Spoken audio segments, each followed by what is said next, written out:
हर हर महादेव। 30 मार्च 2025 को नव वर्ष व नवरात्र का शुभारंभ होने जा रहा है।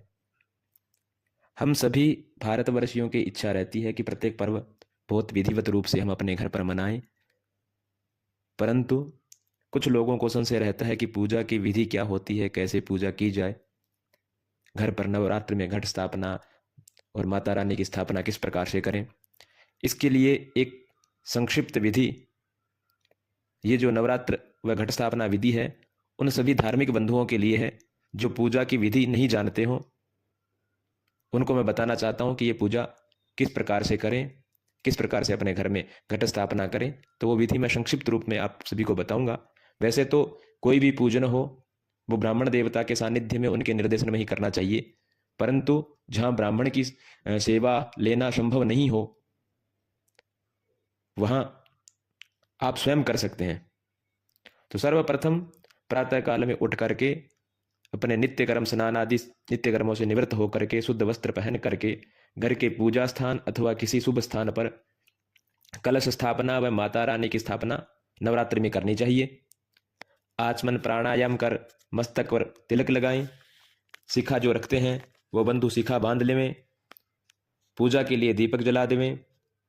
फिर अपने गुरु भगवान का, माता पिता के चरण कमलों का स्मरण करें और उसके बाद सर्वप्रथम भगवान गणेश जी का पूजन करना चाहिए।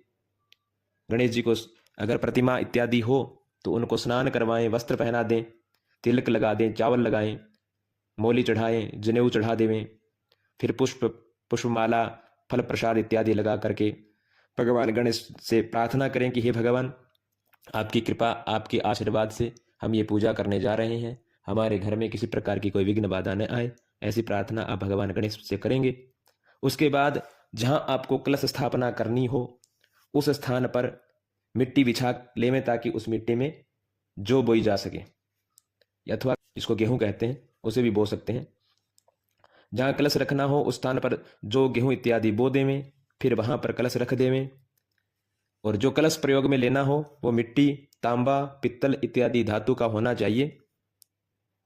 कलश पर स्वस्तिक बना देवें, मोली बांध देवें। उसके बाद जल भरें और गंगा जल मिला देवें।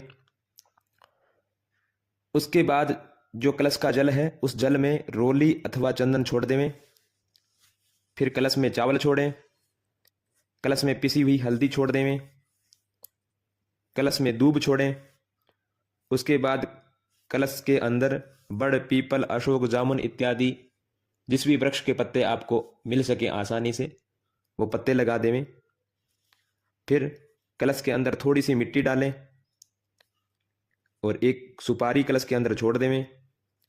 दक्षिणा के निमित्त खुला सिक्का डाल देवें और उसके बाद जो कलश का ढक्कन होता है उसमें चावल भर करके कलश के ऊपर रख देवें। उस ढक्कन के ऊपर नारियल रखना होता है और नारियल इस हिसाब से रखें कि जो भाग पेड़ से जुड़ा हुआ होता है नारियल का वो अपनी तरफ होना चाहिए, अर्थात नारियल का जो मुंह है वो पूजा करने वाले की ओर होना चाहिए। उसके बाद भगवान वरुण से हाथ जोड़कर प्रार्थना करें कि हे भगवान, आप सभी समुद्र, नदियों इत्यादि सहित इस जल में आकर के विराजमान हो जाएं और हमारी इस पूजा को स्वीकार करें। उसके बाद भगवान वरुण की उस कलश में पूजा करनी चाहिए।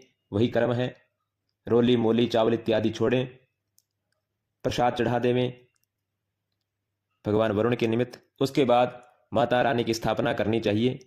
एक चौकी अथवा पाटे के ऊपर लाल वस्त्र लगा करके उसके ऊपर माता रानी की मूर्ति अथवा फोटो इत्यादि को विराजमान करना चाहिए और फिर माता रानी की पूजा, स्नान इत्यादि करवाएं मूर्ति को।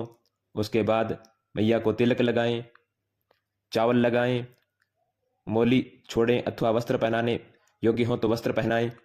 फिर पुष्प, माला, प्रसाद, फल, दक्षिणा इत्यादि चढ़ा करके आरती कर लेवें।